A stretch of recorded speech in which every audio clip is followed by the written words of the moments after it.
When I was in the 9th grade, my brother graduated from high school, and he was valedictorian.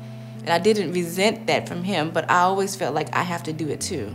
No one told me you have to have A's. No one told me that if you didn't get a B, you weren't accepted. But we were definitely a high, ambitious group of people, my family. So all my life, I always wanted to be at the top. I always wanted to be the best. I wanted my life to be about what God wants it to be. But in my mind, what that meant is I have my own goals, I have what's important to me, and I just kind of bring God along with it.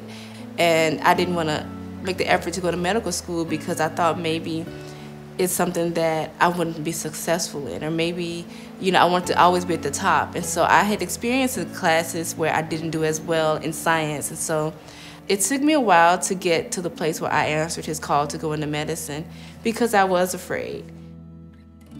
When I took the MCAT, I got a very low score. I think it was the lowest score you could get and still be accepted. And I was devastated because I had gotten all those high scores on my practice tests because I had been challenged so much as an African American and been challenged that, that's the only reason you get into school is because of affirmative action. I always felt like I had to earn it and I had to prove myself.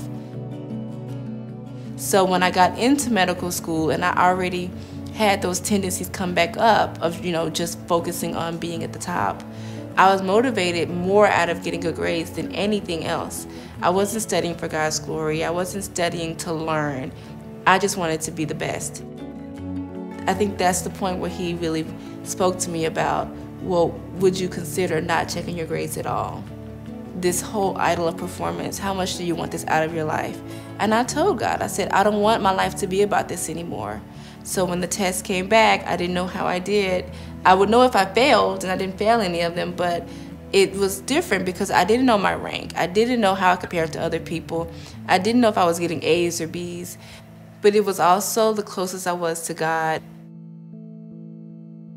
As hard as it was to really let go and to let God be everything for me and to be broken in that area, I'm really thankful for the grace of the Lord. That was something that I fought against for so long because our culture teaches us that you have to earn it.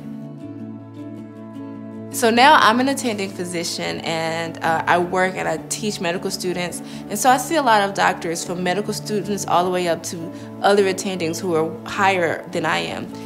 Even the ones at the top of their class and those who've written books and publications and have done so much and accomplished so much, I still see that fragility in them, that they don't know who they are, that in any second they could be shattered if someone takes that from them.